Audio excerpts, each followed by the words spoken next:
Hello and welcome to another episode of Scavenger Life. This is episode number 293 at scavengerlife.com.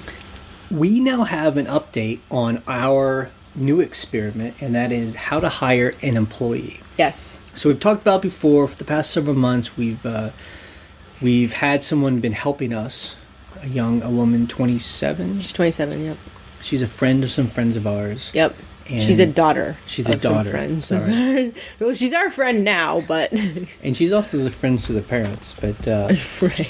Anyway, and it's been working out, and, we've decided it's not appropriate for us to hire her 1099, as a contractor, because she's really an employee. She's not a contractor, yeah. So, we were talking on a forum with other people, and some people have had businesses and kind of talked about it, and some people are like, I would never take on an employee. And so we decided to do the right thing, and that's ask someone who knows. So we had a good meeting with our accountant earlier.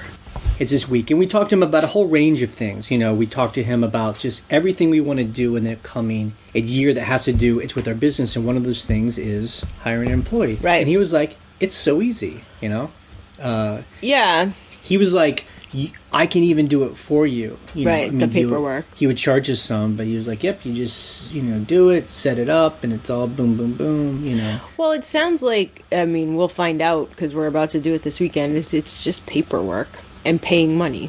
And so actually after this podcast, we're going to actually sit down and, with the power of the internet now, there's all these, web services to make this stuff easy. So, and there's many of them. I've been going through them all, and I think we're going to try the one called Square. We talked about it.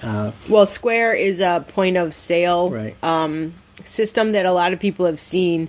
Like sometimes if you go to independent, small stores and stuff, they just have that instead of like a credit card machine. And, and I guess the purpose of that is to make having businesses cheaper, or less expensive. So we have it's nothing to do with them. We're just going to try them out. It's basically $20 a month for one employee. And what you do is they supposedly set up all the paperwork. It's for you. It's once you put in the info. Right. And our employee can actually, we can email her and she can type in all the info that they need as well. And then we can set up her wage and her hours and get it logged, and then have her get automatically paid through direct deposit. Which is awesome. So, people are probably wondering, Jay and Ryan, how much are you paying her? Right. I think that's important to talk about. So, we've just been paying her $10 an hour. Right. Straight. No taxes taken out. But we've decided we're going to pay her $12 an hour. Right. And then with the taxes and everything, it'll probably end up being about $13 per hour. Right. After we pay into her Social Security and stuff.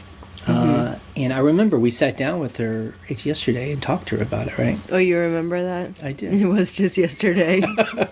Yes. No, it was good because, we haven't, we've been talking about all this stuff behind the scenes, just you and I, where I'm like, I'm going to need help doing stuff at the house, the, rental house. And basically, no, you become addicted to having help. You know why? Because I get so much more done. And it requires me to be working in those hours. So it doesn't, like she's here, I need to be working, or else I'm wasting my money. No. It's all those things. I'm a fan. I'm a big fan. I agree. It's almost like you have a little clone of... Right. And so you're able to do much more work, Exactly.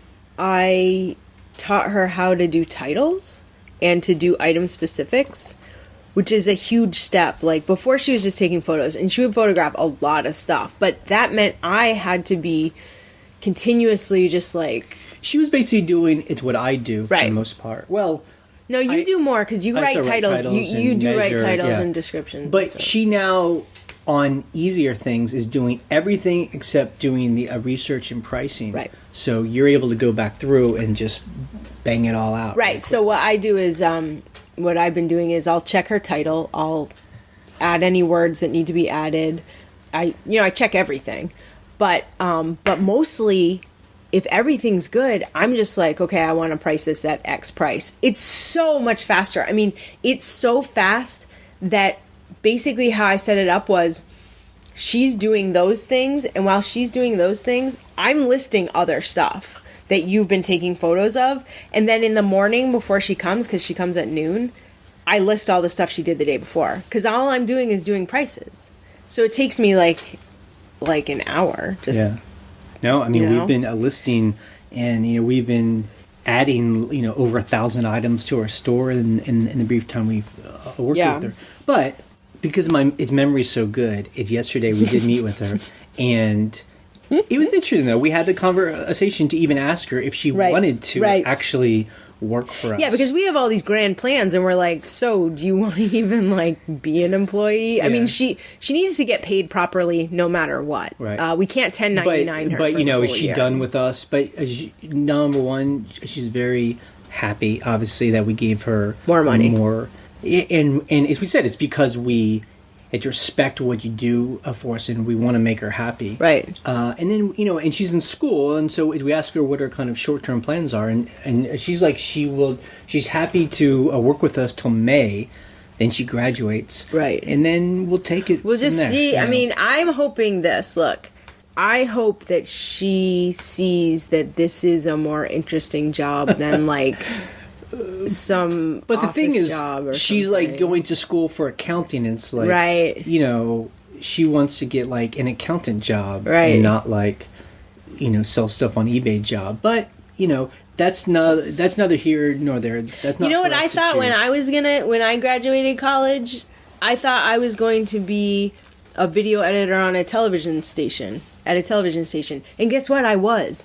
And guess what? Now I sell stuff on eBay for a living because I figured it out. I have to think about what I was thinking at that age. And, I think right now it's just a fun part-time job. She even said she enjoyed hanging out. It's with us. And learning about the weird stuff. Yeah, and we're always making sure we're throwing different things at her. So it's not she's just not bored. Here's some pants. Shirts, yeah. So, but we'll see. So far, so good. And I think it's good that she enjoys the work because that makes a difference. When she comes over to my office, I can tell that she's like, what are we doing today? What? Right. It's not like she's here for 8 hours every day. She's here for 3 to 4 hours 4 days a week, so it breaks up, the stuff she has to do. Yeah. So, but we do live in a rural community, so the kind of job we're offering her is not very common around here, where it's not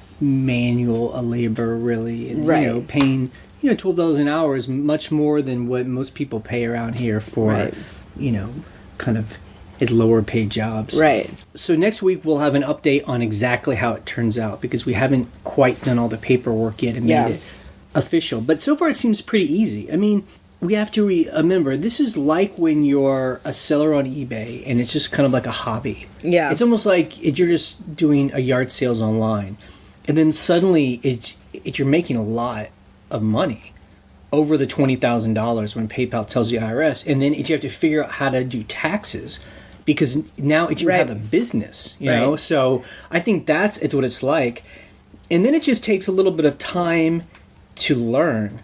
And, I'm always a big fan of Googling. There's so much information out there. Yeah. I'll even put a link to the government website that tells you how to employ someone. We always say an accountant is very valuable too. And I know when you're just a regular person and just have a job, there's really no need for an accountant. But if you find yourself having a real business, just get an accountant. They aren't very expensive. I think for me, what it's always been is, whenever I'm, holding myself back on hiring an employee, and now we hired someone to help us clean the farmhouse, and that was a huge step. We were just we couldn't let go of our level of quality. Can someone understand what we do? And so, let me finish my thought. So, I think a lot of it is fear. It's you're afraid that someone won't understand what you do. You're afraid they won't be up to your standards. You're afraid it's going to cost too much money. And so once you get past that, because it is a lot of money to pay people to do stuff, absolutely. But if you're able to double your productivity and make more money and do other things and like get the burden taken off of you of like the daily grind of stuff like that, I think that's what's good about it. That's what. And if we didn't feel good about it, we would just make a change and be like, we can't do this anymore, and just change, which you can do, which sucks for everybody, but you can do that, Well, I mean, I think, we're very slow when it comes to how we evolve. Yes. I mean, slow, yes. We do it pivot well week to week, but when we do these big changes, because it's a big deal. Why pay someone to do something that we can do it for ourselves? Right. And then we have to finally convince ourselves and do the numbers that getting help, hiring somebody is going to make us more money and make our lives better. Right. Ease the burden of work. Right. Because we're paying her let's say $13 an hour after all the taxes, and we're guaranteeing that we can afford $15 hours a week. Yeah. So that's about $10,000 in a year. You know that what? We're Honestly, committing to. like when you're doing a renovation of a house and you think $10,000 in 1 year compared to all the money you're spending, every week on a house, I'm like, that's really not that. Right. Like, it's a good thing we hired her during a renovation, because I'm like, oh yeah, that's fine. Like, she is like paying those like contractors on a Friday and paying her on a Friday. Paying her is so much less painful. I'm like, honey, you're making me money. Like, these guys are just like taking all my money. So I'm glad to pay her. Yeah. Just to kind of end on this kind of ideas of business stuff. I mean, on a forum last week, someone was like, I hear some people say they come on and they kind of talk about the community that we have here, of kind of like kind of hinting that none of us run like real businesses, because it's just small eBay stores or, I don't know. And that always grates on my nerves about what a real business is. Yep. And it comes to mind, like, I always imagine like it's people who think like you have to have an LLC or some complicated tax structure to have a real business, you know. There's a lot of those websites out there that people read about, it's about building empires and working only 4 hours a week and making millions of dollars. And, to me, I think all that can be overly complicated. And we even asked our accountant a couple of days ago, we were like, as our business is growing here and we have more things going on, rentals and eBay, now we're hiring people, like, do we need to have an LLC or an S Corp? S Corp? And he's like, no, not really. You can just keep doing it under general partnership. Like it works that way. The thing to do is just have, good insurance, and that's really it, Yeah. And so that made me feel good. Well, someone else was on the blog today and they were saying they want to give out business cards to people so that, they're like, hey, I buy estates, basically is what they're saying. Right. And they were saying, oh, I'll probably need a website with my special URL so that I can have an email with that URL. And both of us just said, no, you don't need, and like, you're overly complicating it. Right. You have an email, you have a phone number. Well, I mean, that's all you need. I mean, he even said, I don't want to actually put anything on a website because it's too much work. Right. Exactly. I just want the website so I can have the URL. The Steve at, websitename.com. And, again, I just feel we've always tried to avoid putting all these barriers in our way that really didn't need to be there. Like, we can just do business. Well, the thing that we always say is you just have to build up a good reputation. Right. Like, if you're someone who's buying estates or whatever you're doing, and you get back to people and you do fair business with people, that's all. They don't care if you have a Gmail address. Right. They just want to get in contact with you, and you guys exchange information, and so that's yes. And you know what? I've had several. We have over the years had several friends who were making LLCs and doing all this complicated stuff and hiring lawyers. It's like anytime they had a business idea, yes, they would go through thousands of dollars and a lot of time to set it up. And then when they would actually get started, the business turned out to not be a good idea, or they weren't interested. And they're losing all this money, and we're like, that's why for us, look, we're all about getting started and being scrappy and being scavengers and just start. You know? I think as well, in this, I guess, is becoming a motivational talk. We realize that running a business can be very simple. And it's all really a numbers game, right? Like it's money in and money out, right? And that's really where it is, and that's why on the blog we're always talking about how much did you make, what are your expenses, like as long as you know those, it's numbers, then you're good, right? And I guess for me the big question is money the most important thing? It is important, but for us also, we've always said owning our time is really the most important thing. As long as we're making enough to own our time. And, I think about the guy in our town that fixes our car. Yeah. He's got a business. It's him and his wife. His wife does the front desk. Right. And then he's got 2 or 3 guys that help him. And, that guy is not trying to create an empire. Yeah. He's just like, I have my little small business. I work with, it's my wife. I raise my kids. I mean, that's his goal.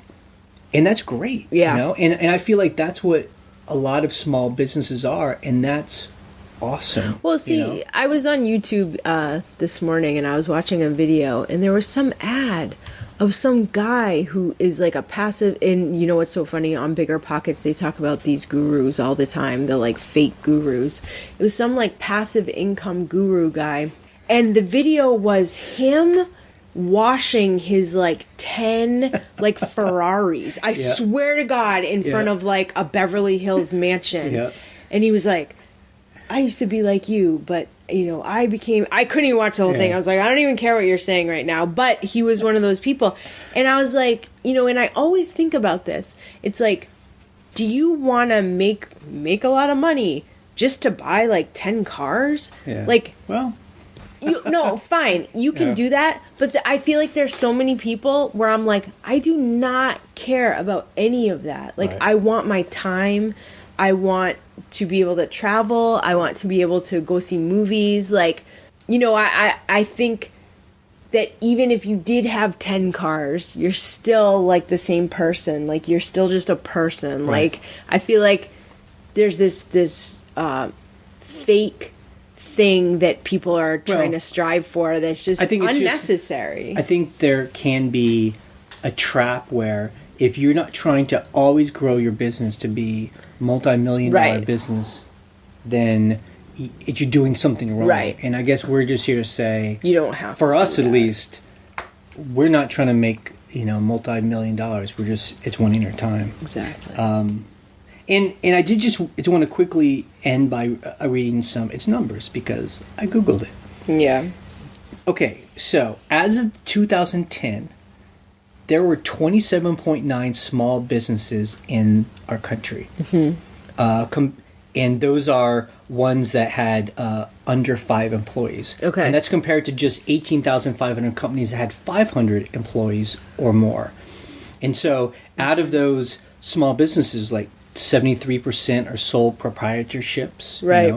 Only 19 are corporations, and then 2% are franchises. So it's majority of businesses in America are small businesses that are just like sole proprietorships or like general partnerships, like home-based. It's just like John Doe. Yep. Has a truck. Yep. He's ready to work. Yep. Like that kind of guy. 52% of small businesses are home-based. Right. Hey, we're home-based. Yep. Exactly. And then the most important thing to note is 99.7% of U.S. employers are small businesses, and over half of the nation's private sector workforce, 49.2, is employed by small businesses. So, wow. 120 million people are employed by just a little tiny small businesses like us that are sole proprietorships. Yep. That's just like the guy down the street that fixes our car that has 3 guys working for him. Exactly. Like, and I'll link to where I found this info. Well, that's what we always say, like when we're talking about improving our county that we live in. There have been generations of people trying to get factories to come back to this county, and we're always pushing in our whatever meetings that we go to, community meetings, like, it makes more sense to have lots and lots of small businesses. Right. And there are lots of small businesses here, but there could be more. Right. Like, instead of one company that hires 1,000 people, have 100 companies that hire 10 people. Right. Like, that's more... it's more sustainable. A sustainable business. Yeah, makes more sense. Okay, so that's our thing about business. So we'll give you guys more updates. It's next week when we actually figure out this paperwork and have an official employee. We will definitely It's a big deal for us. Look, right? it's a big... You don't have to tell me. Right, it's a big deal. I remember. I remember yesterday. Okay, let's talk about eBay, because that's why we're all here. Yes. This week, our sales were really strong. We had a good week. I mean, I felt like our store was like hitting on all cylinders, where we were selling everything. Yeah. Shoes, shirts, pants, jackets, weird vintage stuff, ties, mugs, artwork. We sold a mug last night. I mean, we were averaging like 8 sales a day, which is a lot for us, Yeah, I love that. I do. And I feel like I always have... It's forgetfulness about the last year, but I seem to remember that our sales are often good till about April, Well, and then the summer kind of slows down. And I think the key is really not to think about Christmas or the holidays as being normal. Like, I think, and we've just struggled with that with everyone in the community. We're like, everyone pegs the Christmas sales as being the normal sales, and then when summertime comes, it's just depression and just like what's going on, and conspiracy theories start happening. Why am I not having Christmas My sales? store is turned off. And we've said this before.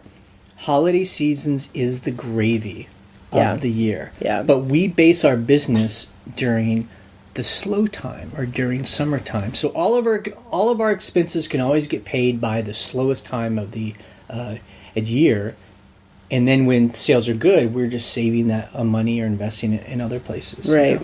Yeah, and just the other thing too that I always forget is you have to look at the month and the year as an overall number. But I really think 2016 was very slow. I would love to do the numbers and just see and compare it with other years, once we've done our numbers for the year, because it felt really extra slow to me. And do you have any idea of why that might be? Or? I don't know. There's so many theories about why. It was like the economy is going back into a slump. It's more people election. Are selling. Yeah, more people are selling because it's hitting a tipping point on the phone with that Goodwill outlets. It's my personal one. It's something we controlled. We did much less scavenging this year and focused on listing our death piles, which are lower priced items. That too. And if you shovel in a lower priced items into our pipeline, that's what's selling. We get a less cash out. Yeah, no, it's true. We excitingly, at least it's for us, if you were to live in our house like we live in our house, you'd be very excited by this. We have a table that's kind of in the middle of our house that we just put like eBay stuff on, and we call it the Smalls table. Because like little random, like I had like a whole bag of nail polish, specialty nail jewelry polish, and postcards and stamps and coins and just we've done it all. Playing cards. That table is totally clean, and it's because we hired someone. Right. That's the only reason I was able to get through any of that. It's so exciting. Yeah. So I wanted to start something new on this podcast. Oh, really? The Scavenge of the Week. Oh, that's a good idea. I like that. And mainly just because I was so proud of me, So we were at a thrift store this week. We're doing our weekly scavenging. We're kind of only scavenging, it's once a week right now, and that's been good. And I found in the corner of a shelf a box, just a crappy old cardboard box full of brand new it's golf club heads, like these heads that I guess get screwed onto a stick. And that's what they're called. They're just like driver heads or putters. They were like wrapped in plastic. Yeah. And the box was $10, and there were 12 of them. And I just did a search on eBay while I'm standing there, and like each one sells for average of $30. Right. Like, how many were in the box? 12, right? 12, yeah. Something like that. Yep. So that's a Scavenger of the week.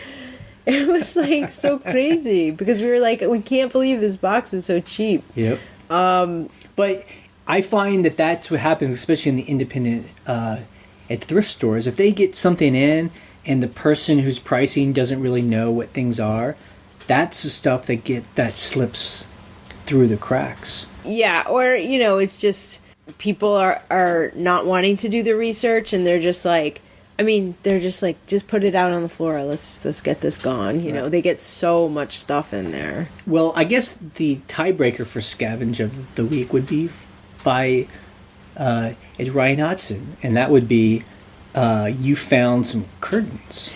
Oh yeah, so we were at this other thrift store that we try to go to, and they'll have their right when you walk in, they have the specialty table sometimes where stuff is priced a little bit higher. It's like a glass box. It's almost like the glass case, but It's the table. And so they had these stacks of curtains or drapes, I guess you would call them. I don't know what the difference is between those two, but anyway, there were drapes. But the fabric that was used for them was very high quality fabric, and the pattern was not super ugly. And I was like, oh, there's stacks of these, and each bundle is $5, and there were 3 bundles. And the bundles included 2 drapes. So basically this person had 3 windows they had dressed, and then a valance that is kind of like a bow thing at the top of the window. They're all hand sewn. They fully have liners. And they're all the same size. They're all the same size. They're all the same pattern. And they are $5 a bundle. So I paid $15 for the whole bundle. And at first Jay was like, that's high for this thrift store. Jay was like, you might as well have been buying gold bars. Right, exactly. You're like $5 each for those, right? But then I was like, look what's in here. It's essentially 6 drapes and 3 valances. So those are a very good buy. And actually, once we were putting them in our, we were bagging them up at the register, there was a lady standing there. And this is a classic at thrift stores, right? It's either the cashier that's doing this or the cashier's friend. And she's like, what are those? I didn't see those. I would have bought those. And I was like, well, too late, lady. I bought them. Too late. So, yeah. Good buy. That was a good buy. Good find.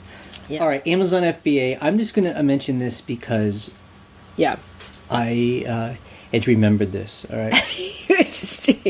You were watching a documentary on Alzheimer's. Yeah. So clearly you're wanting me to know that everything is okay right now. So long-term fees are coming up. They for told Amazon, us, yeah. They told us, on February 17th, you're going to get charged $400 because these stuff is in your store too long. So I'm like, okay, let's liquidate. I went through our store. I slashed all of our prices. Amazon has a little pricing page. Yes. And basically it's the lowest price is this. Do you want to be the lowest price? I was like, yes. I matched everything. How many items? Did you do our whole store? Yeah, so it's 600 items? 600 items. You sat there and did 600? Well, yeah. No wonder I was like, Jay, I need to talk to you. And you're like, hold on. Unlike eBay, they make it pretty easy. You just click it. So things started to sell. I mean, not a whole lot. I think we've sold 30 things in the past 4 days. Just sell it all. More, and a lot of them are books.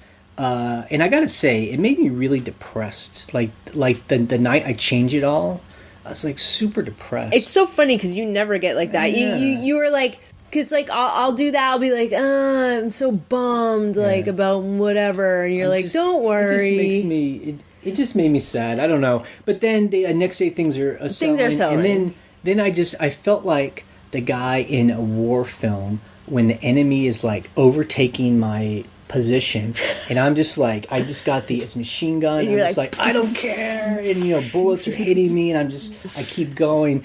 That's what it feels like with Amazon. I'm just I will beat anyone on price. I don't care. Just get rid of it. Get it out of my storage. But then I looked. I was like, okay, so are we making any cash? good thing is a lot of this stuff, even though I did at the lowest price, we're still selling things for $30. Some are higher price items, yeah. Some of them are like $4, $3.50, and then I look and we're losing like 50 cents on this book. But I'm just like, that's just like a bullet hitting me. I'm like, I don't care. I'll be taking it. We're gonna do it. Well, it's paying less storage in February, so move it out now. Yeah. It's like, would I rather have it sent back to me? No, I want it to be gone. Right. Yeah, like I don't want this stuff back. Everything is at the lowest price. Absolutely. Okay, so I mean, I did go in today and saw that people have, I guess, automatic. They're like, even lower, 1 penny lower. And then I was like, lower, go lower. Oh my god. So I don't know. So sorry, anyone who I'm competing with on Amazon, but I will not be beat. I will not be beat. Okay. Okay, a couple random things before we talk about our numbers. We interviewed the team thrifter. Nandri. And I saw on her blog, which I'll link to, she's getting married. She just graduated from high school, got accepted to college. She's getting married to her high school sweetheart. First of all, congrats, but man, that's old school. That is a yes, I have many opinions on that, as many people know. I just don't really believe in marriage. So for someone to get married so young, I'm like, you don't need to do that at all. Not so young. That's just me. Let's not be sour grapes. We want to congratulate her and hope she, continues to honor be thrifty. eBay adventures. Yeah. Yes. She'll probably become one of those moms that has like a blog where she talks about her kids and homemaking and DIY renovations and selling on eBay and homeschooling. There's a great community of people like that. And you know what? I learn a ton from those people constantly. Yeah. Pinterest. That's all I have to say. Yep. Someone's got to have kids, Ryan. Someone's got to have kids. Look. Someone in this society's got to get married and have kids, or else all humans will cease to exist. Exactly. Yep. And I do want to mention, just because we have this public platform, it really has nothing to do with anyone, but I just want to get it out in the ether. Yeah. That I've basically been stiffed by the Associated Press, the AP. AP. Anybody listening from the AP right now? Did you guys know that we do freelance contract video freelance media work? And last September, I did some audio work, just an afternoon for the AP for a story they did, and I'd never worked for them before, so that might be part of it, that they just think I'm some schmo.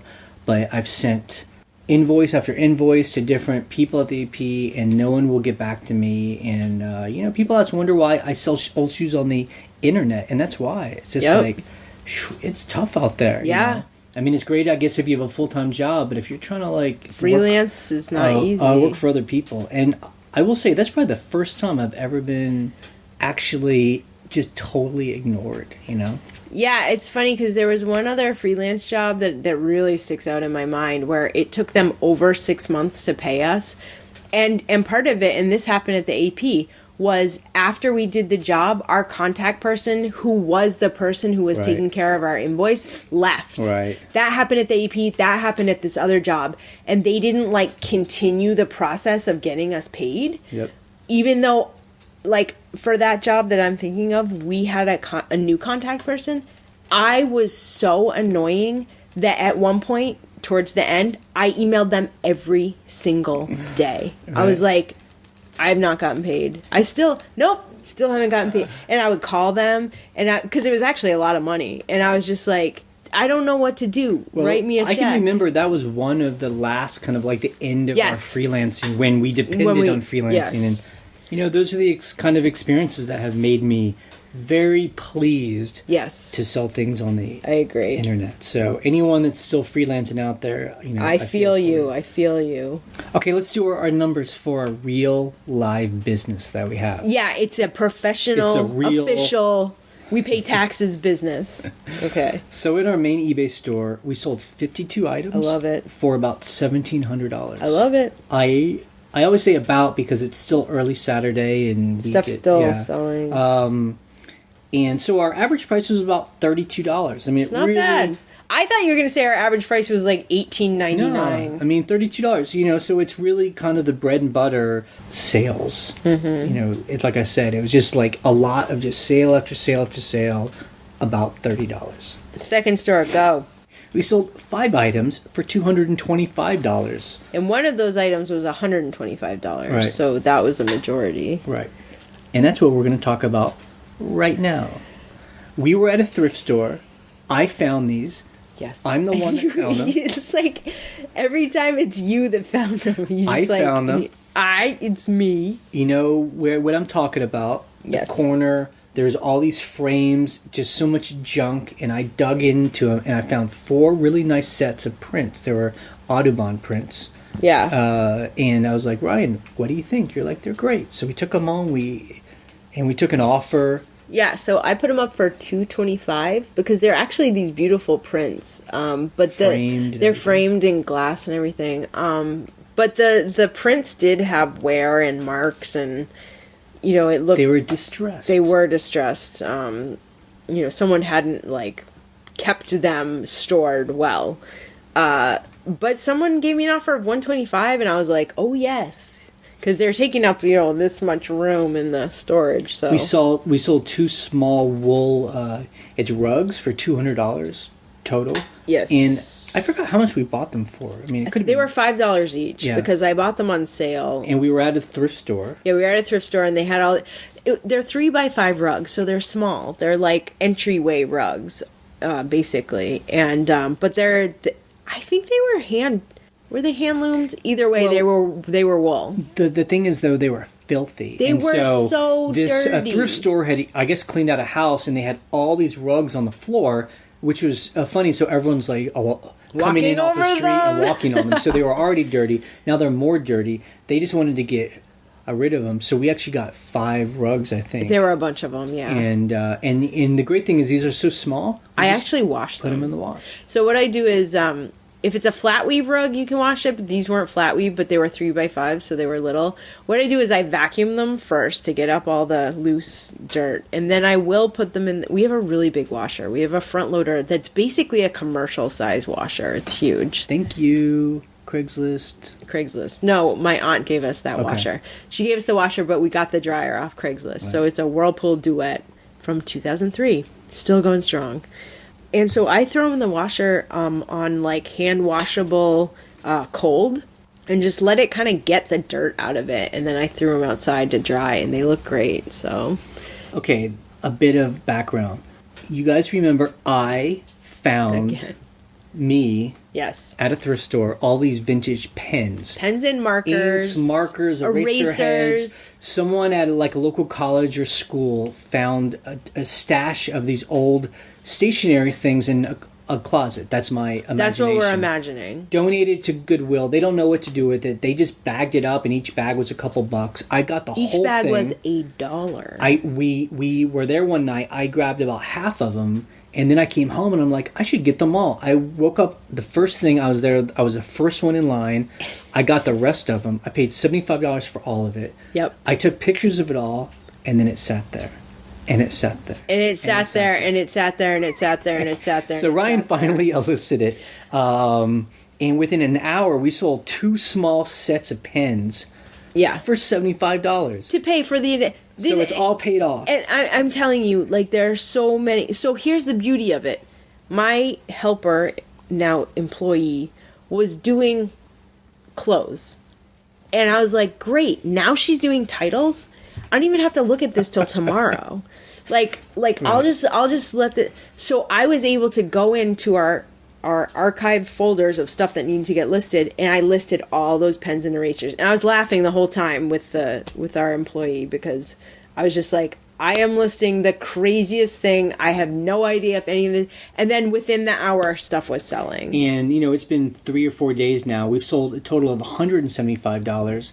And every day, we sell a 1 or 2 a lot. And the cool thing is a lot of them are multiples. So, yes. It wasn't a listing every single item. I would group them up. Right. And then just say 10 of these. Yeah, and so it's great. If our prices are correct and we sell them at the price, we could make $5,000. Right. But like a lot of it, you guys know, when if you find a big stash of this, often it doesn't sell very quickly. It's a pipeline. It's a pipeline. That's how I think of it. We could be talking about this in another 2 years or so. Just every month we're selling, a couple $100 worth. But you know what? But that like helps our numbers, And then the final thing, and that is probably the best sale of the week. Okay, if you would stop talking, I could actually like tell the story. So people thought this listing was so funny because it's just a clear like rain bonnet. It's a plastic rain bonnet with like a hairnet inside of it. But it's from like the 50s. Yeah, it's old. It's like from the 50s or 60s. Like it's definitely vintage. And when I was taking pictures of it, I was like, the only way I can take pictures of this is if someone's wearing it. So I said, Jay, come here. And it was the summertime, so it was really hot in our house, so you didn't have a shirt on. So here's this shirtless 43-year-old man with a rain bonnet on. A bald man. Someone with no hair. And so that was the picture, and you know what? It sold. It sold for $18 plus shipping. How long do you think that took? About a year? I'd have to look. It was probably about like 8 months to a year. See, those are things where I really wish I knew, because it was a woman that bought it, right? Someone in New York City, yeah. I just really wonder what that person thought. Was she? And something I said in the title was movie prop, because it's like the perfect, like, something for a play or something. Or did a woman be like, I need one of those. Like, can you even buy those? Yeah, I think so. Is that a style? Yeah, a rain bonnet. Like, I'm sure you could buy like a pack of 10 for like $4 or something. But it sold. I couldn't believe it. When that thing sold, I was like, you're not going to believe it just sold. I can't believe it. Well, that's our sale of the week. Okay, customer issues. Oh, yeah. This is a long one. This has happened to a couple people I've seen on its forum. So we use the global shipping program that eBay has. Right. And people say, oh, you don't have to. We do for most things. Yeah. It's just better that way. We enjoy it. Yes. We got an email from eBay. From the GSP, who said, we cannot deliver this item to your buyer.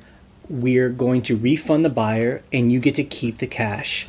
Everything's good. Right. And what it was a vintage coat with a fur collar, and I think that's why it got stopped in Finland. But they don't tell you. No, I don't think it got stopped in Finland. I think it got stopped in Kentucky. Oh, really? I don't even think it got to Finland yet. I have to check the tracking, but they don't say why. They don't say why, and then the great thing is that we got to keep the money. It was over $100, $135, and then she got a refund.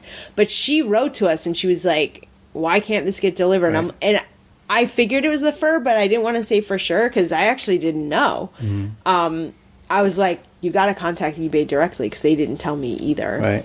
I mean, so overall, I'm happy. Right, sure, I'm happy too. They treated us right. I'm sure they have insurance that covers that covers them, so they don't take a hit on it. But it would be nice if they would let you know what happened, so we don't do that again or something. But the problem is it's not about us doing anything. It's that they don't have like levels of scrutiny in the listing. Like if certain kinds of fur are banned from, this woman was in Finland, right? You should not be able to send that, because it's all the item specifics have the information. You should not be able to send it global shipping. See, the reason why I think it happened in Finland was because, and I know people argue it's with me, but in Kentucky they don't open boxes up. Right. I mean, people are like, they open up every single box and they repackage it, and that's why. Of course they don't. Yeah. They're just like, move it on. Yeah. In Finland though, they have custom offers, and they don't probably open every box, but they'll like randomly pick one and they'll open it up, and that's probably what happens. So my question is, what happened to that coat? Some like cop is wearing it. Some like custom cop is like wearing this awesome like vintage 40s coat. Anyway, so we're big fans. I don't know what would have happened. I mean, that's interesting if we had just sent it first class international. Like, would it have been mailed back to us? Probably they would have mailed it back, and we would have had to refund the buyer, and then we would have lost we would have lost money. Money on that. Well, but you wouldn't lose money because you'd refund the buyer. But you'd lose the shipping money, yeah. But then you resell expensive. the item. So the thing about the global shipping program is they're not giving you your item back. So they're like, you can keep the money. Yeah, but you'd resell the item, but you'd still be out whatever. However much money. Yeah, you're right. Okay, it's next thing. We got a neutral feedback this week. Yeah. And we've talked about this. This stuff happens to us every so often, and it's the kind of thing where it's difficult for us to do anything about because the comment was just thanks with a neutral feedback. No communication. The guy doesn't write to us and say there's a problem. Right. And then when you called eBay, they were just like, you got to contact the buyer, Well, what's weird about that I always find, reach out to your buyer. I'm like, reach out to my buyer. If they had an issue, they need to reach out to me. I can't, mind read, So it's kind of a bummer. I responded to the feedback and was just like, not sure why they left me a neutral feedback. I'm happy to resolve any issue. And, what else am I going to do? I could call again, but... So it's one of those things where sometimes we just have to eat it. And so we've always said, I don't know how people that sell a whole lot have perfect feedback, but we always, every a year, get one or two items where it's nothing we can do. And it's okay. Right. We don't, you don't have to have 100% feedback to be a successful store. Yeah, I think just at this point in eBay's world, you can't, some people, like you said, they have perfect feedback. Good for them. I have no idea how, what else could I do with this neutral? Right. Thanks, no communicate. I'm just like, what did you didn't tell me there was a problem. Right. What can I do? Did you not? Yeah. You want a refund? You want a return? Right? Is it damaged? I don't know. Yeah. So we just go on. The most important thing is when something like this happens, we take a good, honest look at what we're doing and seeing, are we making a mistake again and again and again? And this is just, who knows? It could have been a slip of the finger and they put a neutral instead of... Exactly. You never know. Okay. Returns. Okay. What did eBay say about handling returns that are just buyer's remorse? Okay, look. Last week, I had 2 buyer's remorse returns that said it was item not as described, which is incorrect.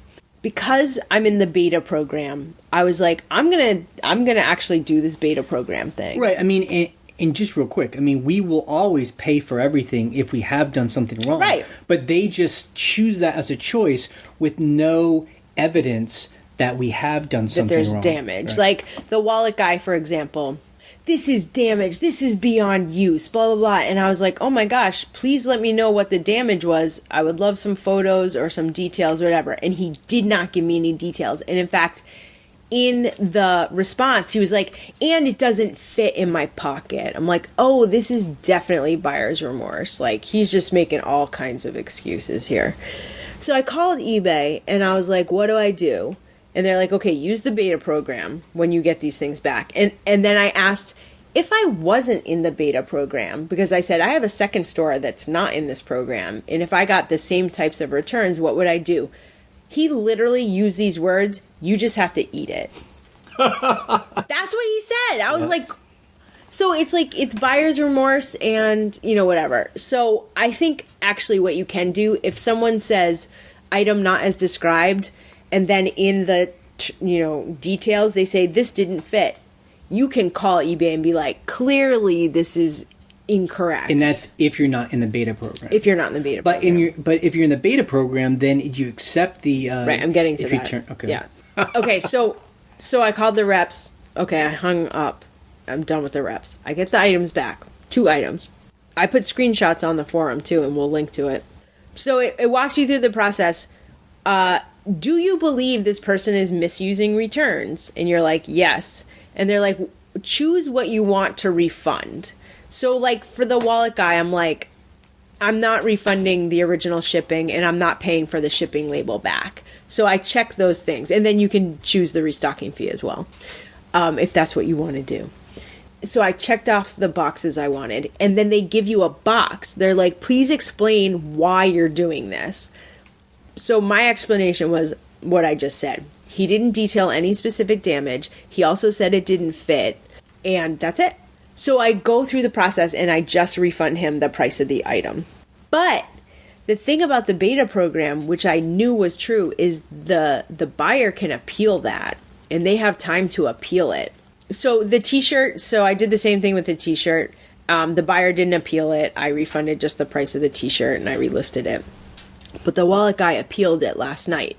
And he was just like, you know, he's one of these people, all caps, he's going crazy, whatever, you're crazy, blah, blah, blah. And so I thought, you know what, I should call. But then I thought, I just want to see how they play this case. Like, are they going to go in his favor or my favor? So I wake up this morning, they went in his favor. And they refunded him all his original shipping, so I'm out the shipping. And I have to pay for the shipping label back. And I was like, this is crazy. So I called Anchor Support. It's Anchor Support. And they agreed with me. She read through all the notes and she's like, clearly this is buyer's remorse. I'm like, I know, I said that. Why did you guys go in favor of the buyer? I was very calm. I was very nice. And she's like, that's incorrect. We should have found it in your favor. So they reversed it and they found it in my favor. So I didn't have to pay. You know, they put it back to where it was supposed to be. But I think that's the frustrating thing is that you're like, clearly this is in beta because there are things that are buggy about it. You're like, what's the point of this if they're just going to appeal it every time and, you know, and they're going to go in their favor. So what I should have done was I should have called last night, but I really wanted to see how it went. Yeah, I mean, you know, like, you know, we buy a lot of things on the internet and we don't want to be treated poorly, but, you know, we don't want a system where buyers, even like ourselves, can abuse that. Yeah. I feel like if I get an item where it's not as described, I should have to upload a photo of why it's not. What's the difference? State very clearly why it's not. And like, actually, I will say this. I bought some stuff on eBay last week, and the woman actually sent me the wrong item. You know, I'm looking at the item, and I'm like, wait a second, this is similar, but this is not what I ordered. So I looked on her store and found the listing that she sent me, and I'm like, you sent me this one instead. So I actually opened up a case, because I was like, I want to... Not bad or anything, but I was like, you sent me the wrong one. I need a shipping label back and blah, blah, blah. And she was like, oh, no problem. Like, she approved it and everything. Yeah. So it's things like that where you're like, that's why the system's great, you know? But I was asking you if you think that we've been having good luck with eBay customer service because we have the Anchor storage, which is the highest level subscription, and that gives us access to a different kind of customer service rep. It's just for the Anchor stores. So do you feel like they're more helpful than when you call for a second store and it's just the I do the plebes? Absolutely. No, I mean, like, no doubt. Really? Because when I've called for the second store, which is not an Anchor store, we have a premium subscription. Right, it's like a middle subscription. No, I do not feel like I get very much help at all. And is that because the Anchor store reps are like more motivated or more? I think they're, what's the word you always use? Empowered. Like they understand the rules, and when you cite the rules back to them, and they know that you know the rules. I mean, sometimes they'll tell me stuff that I'm like, okay, whatever. You know, reach out to your customer again. I'm like, okay, like, no. I've done what I can do for this certain thing, but. You know, so the way I imagine it is on our second store we're with everybody else. Yeah, and it's like you're in a busy office building and there's like these windows and you have to take a number and it's like smelly and there are homeless people in there and you have to talk to someone that's overworked and angry.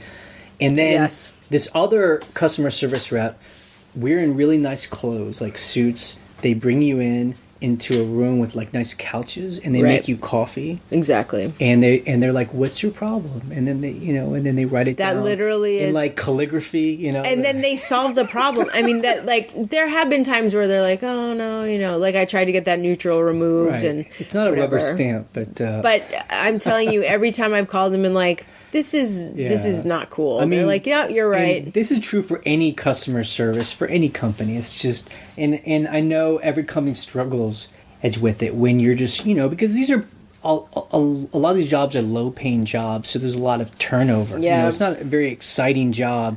So it's a lot of turnover. So often you get customer service reps that don't know about the business they're customer servicing. You know? I mean, I've heard on the forum, I think it was last week, someone said that a rep asked them, since the person is returning for color, which is clearly buyer's remorse, it's not item not as described, like that's just like the number one rule, that the rep was like, well, they need to upload photos of what the different color was, and the seller was like, what? That's the craziest thing I've ever heard. And it is the craziest thing. I was like, you got a rep that has no idea what they're talking about, which is rare. I mean, most of the times I find the reps are pretty good, but hang up. You hang up and you call again.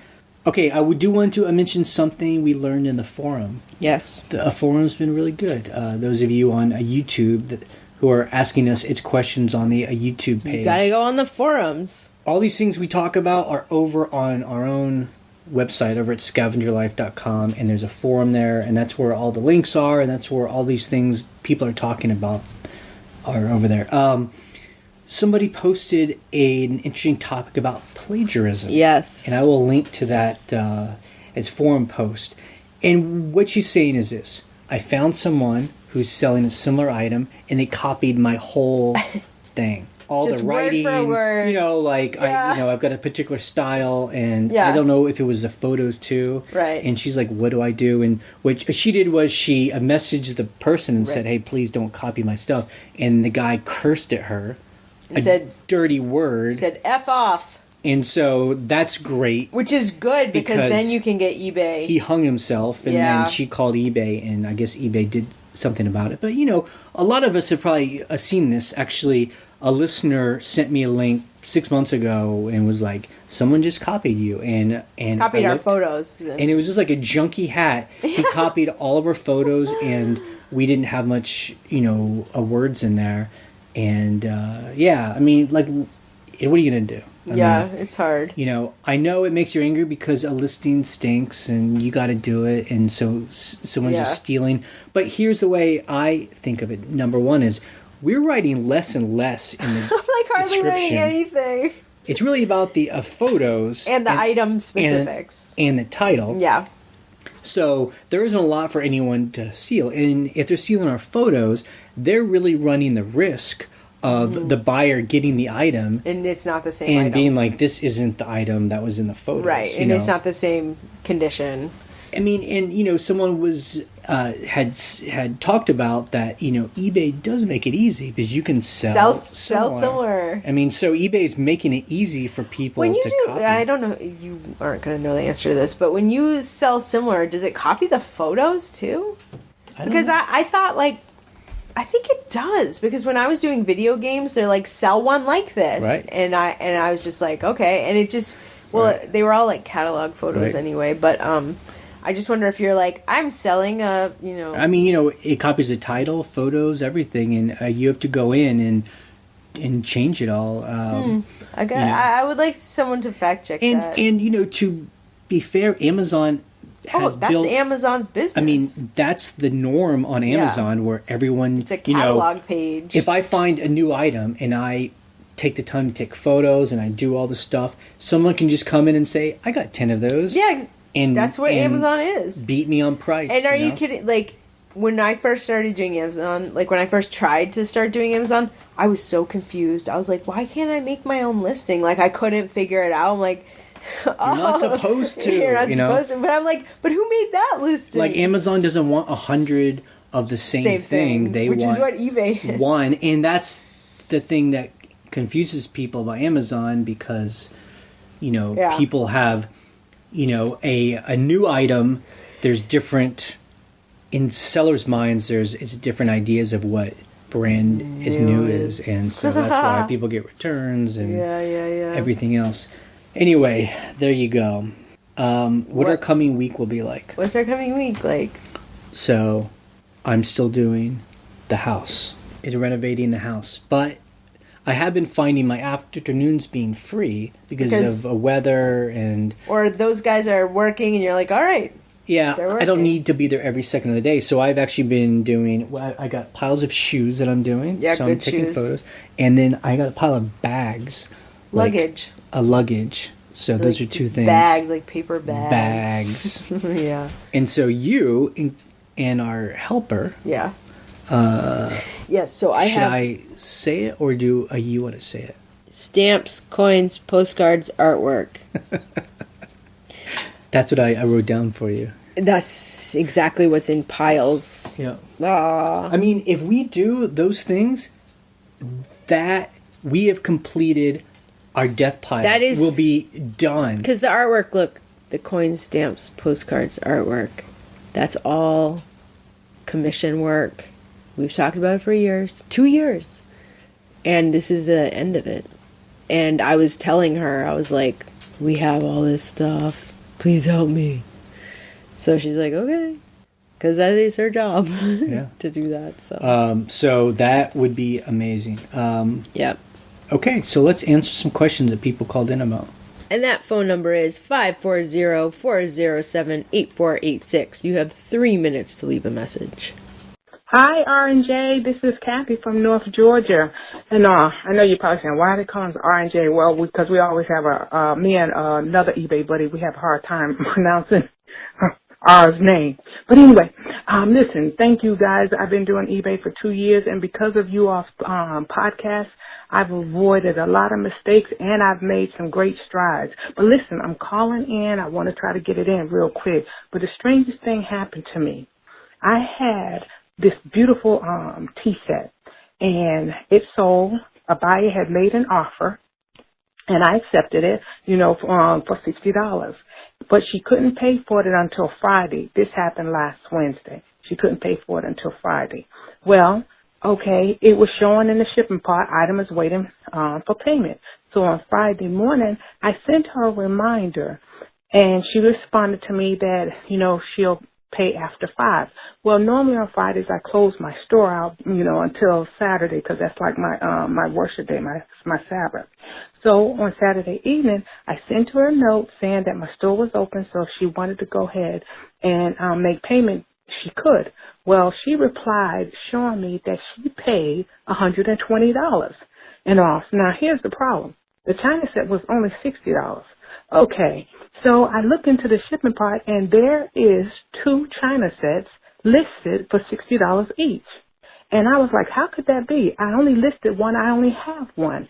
Well, I wound up calling eBay, and eBay said, okay, what you're going to have to do is cancel both of them out and then refund her and then relist it. And I was like, oh, okay. So I had to let my buyer know this and everything. And I did, but I never did hear back from her. Well, anyway, I couldn't ship it or do anything. And, she wound up leaving me negative feedback. Well, eBay said that they could remove that, but it's a cancellation process that I have to go through, and it's going to be about 5 days.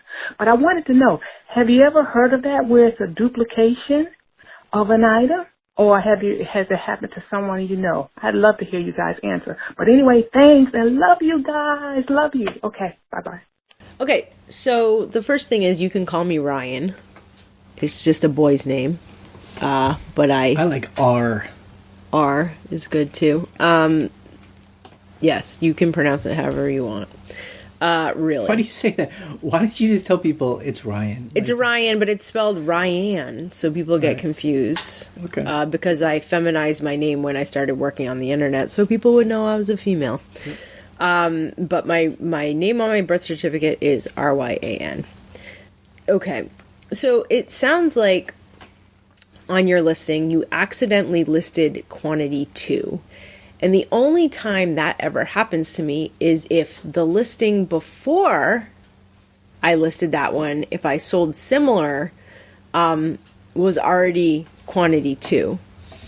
That's happened to me before, where I've listed something and I'm like, why does it say I have 3 of these? Oh, because the listing right before that one had quantity 3 of a hat or something like that. So that's the only thing I can think of, is that it was a leftover field that was filled out on your listing from the one you did right before that. Or something else I've seen on eBay. If I go in and revise something, like I revised a piece of furniture that I listed to make sure that the handling was correct and it was local pickup, blah, blah, blah. when I started to list new items later that day, it had reset all my things to be like, just like that piece of furniture. It was like local pickup. It had like, no other shipping listed.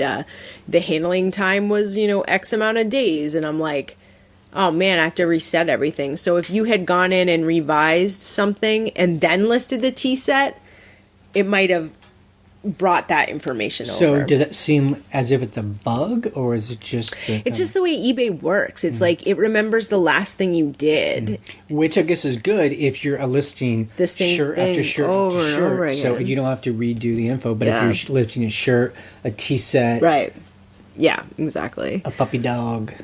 Yeah. So that's all I can think of, and it stinks, but that does happen. Hi, Jay and Ryan. This is Mark. Love your podcast. I was just calling I have a question. I just got a nice big lot of old vintage trucker caps, snapback hats. And even though some of them are never been worn, they're from the early 80s, and the foam, the ones that have the foam inside, it's deteriorating. And I know I've heard Jay say something about taking the patch off. I was just curious the easiest way to get the embroidered patch off the hat to just sell the patch. Because I would, instead of just throwing it away, I would like to see if I can sell the patches. Thanks a lot. I will be listening for your answer. Bye. So what I do is pretty easy. I just take a knife or some it's scissors, and then, and if those patches are embroidered, you just have to first just start on some edge and just cut it, and then it's once you cut even an inch, you can even just tear it off. Now, you're not saying embroidered on the hat. You're saying it's a patch, but it's sewn on the hat. It's an embroidered patch that's sewn on. So you're cutting the stitching. Right. Thank you for being more specific. Well, yeah. So you're cutting the stitching. Right. So the whole patch comes off. Right. Almost as if you didn't even touch the hat. Now, there are other ones. We took one off the other day. We sold that Dale Earnhardt patch. And we actually just cut the fabric. We cut it really close to the patch because it was like glued on. Yeah, it was like iron. Well, it was ironed on. Some of them are ironed on, and those can just get peeled off. But this one was glued on, and you just cut it. And that's a great thing. If the hat is just junk, it's falling apart, it doesn't matter what you do to the hat. So, you just cut it up, and you just figure it out like a caveman, just like, cut it off. Yeah, so. And, so congrats on finding a bunch of that's fun. But, I feel like...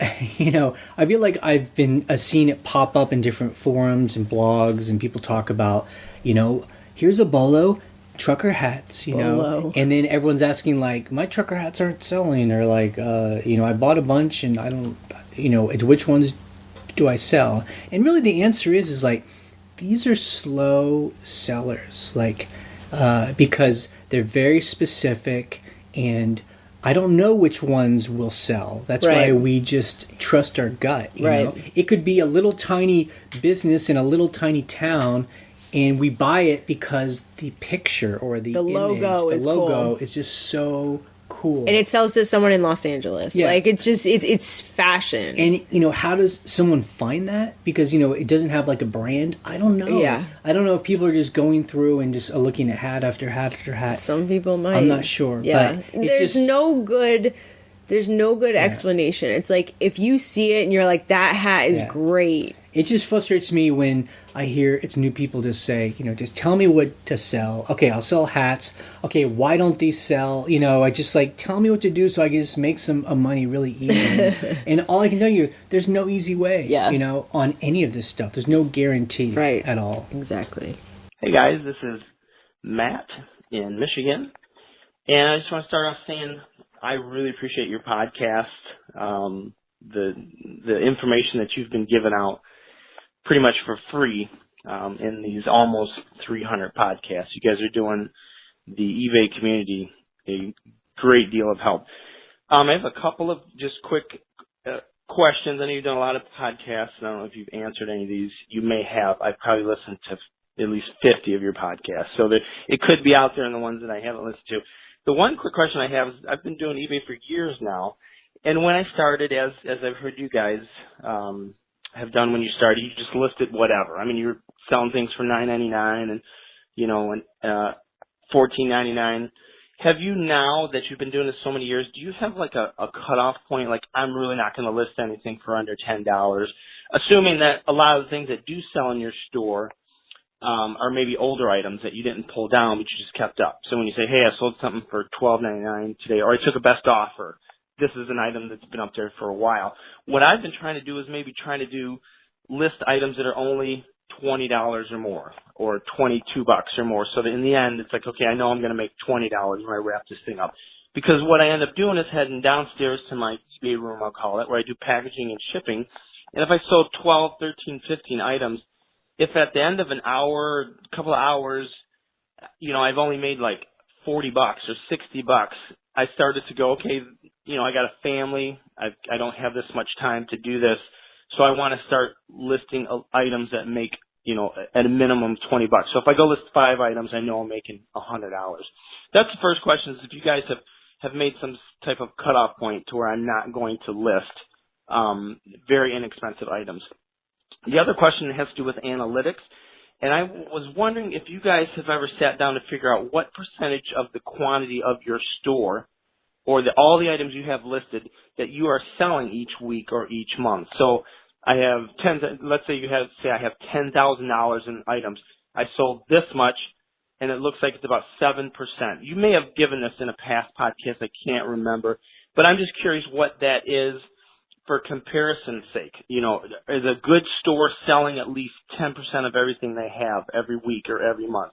And, you guys seem pretty smart and knowledgeable, and you do these little tests, like you're doing the free shipping thing right now. So I'm just curious if you guys have dove into those type of analytics to figure out. It seems like as long as we're selling 10%, it's pretty much what we've been doing, over the weeks and the months. So anyways, appreciate everything that you guys do, and I will continue to listen to you, and I will recommend. Okay, Matt, these are good questions, and I don't know if I have good answers. You kind of answered your own question, which I thought was good. I mean, it's like you said, like everyone that starts on eBay, you just kind of get started, and we just started selling whatever we could find for cheap, and we didn't really know about researching or prices, and we started to sell things really cheaply, and then it kind of, we quickly learned, oh wait, this stuff sells more, and you can easily find out by just typing in the search bar, and it tells you. Like there doesn't have to be a mystery here. Well, in terms of like, do we have a limit on what price we sell at? I mean, I don't like to sell things for $12, but there are times where you're like, oh, this is only worth $12. Well, here's the deal. On point of scavenging, like when we're in the thick of it, we're in a store, I'm knee-deep in junk. I'm not picking up stuff and being like, hey, this will sell for $12. Right. Everything I find, I'm hoping sells for $30. 20 plus, At least $20. At least $20. But really, I'm going for $30. I'm thinking T-shirts, but And then we bring stuff home, and then we do it's research, and we're like, wait, this is only going to sell for $12. And then we have that choice. Well, we've come so far, it's with this item. Why not just keep it going and put it up, and then put that in? It's my brain, and don't get it again. So that's how we do it. So that's why we still have, items that sell for under $30. But, right. Like I sold a shirt. I got a shirt, just a graphic T-shirt, and I was like, oh, this is cool. I bet there's like none like it. There are so many of this shirt that I just priced it low. It was even on sale. It had free shipping, and it sold last night for $12. Yeah, so we made like $9. Yeah, I was like, okay, fine. I won't do it again. Now, T-shirts is one of those things where we've decided we're willing to take a lower amount because they're so quick to list. So quick to list, we can list, 100 shirts really quick. Yeah. And where we buy them so cheap, like $1 a piece. So but so, and then your second question was analytics, like how much of our store sells. No, I mean, I like doing numbers and I like experiments. I'm just, for some reason, I think that kind of stuff mainly works when you have like an Amazon store and you're selling like commodity items. Like I sell 10 kinds of items and I sell, 12,000 of these items every 12 months. Right. And, and those are the numbers. I can break it up, how many I sell. We just sell, we have so few items where we have multiples that we don't really know how much sells. That number is not helpful to us, I don't think. I think for us, and we've always said this, what's important for us is pegging how much we need to make a month. Right. So that number is pegged on the wall. We need to make X amount of dollars. Right. $4,500 every month. That's our peg. And so as long as we're making that much as money, we're good. And then we hopefully make over that, which we almost always do. And then we use that extra cash to pay debt, to invest in other things, that kind of thing. So that's what's more important to us. That's what makes sense to us. Okay, you can check out our blog at scavengerlife.com for the links we discuss and to join the conversation on our forum. You can leave a question or a comment on something you heard. The phone number is 540-407-8486. We post an episode every Monday morning or Sunday night, depending on our schedule. On Wednesday, we post the What Sells video, brought to you by Steven Schultz at the moment, and his dogs and cat. You can subscribe to us through iTunes or YouTube so you always get the latest episode. You can listen to our other podcast where we talk about our vacation rental business, and that's at shampooandbooze.com. You can rent our vacation farmhouse. There are lots of openings right now because it is the winter time. And you can check out that link on shampooandbooze.com.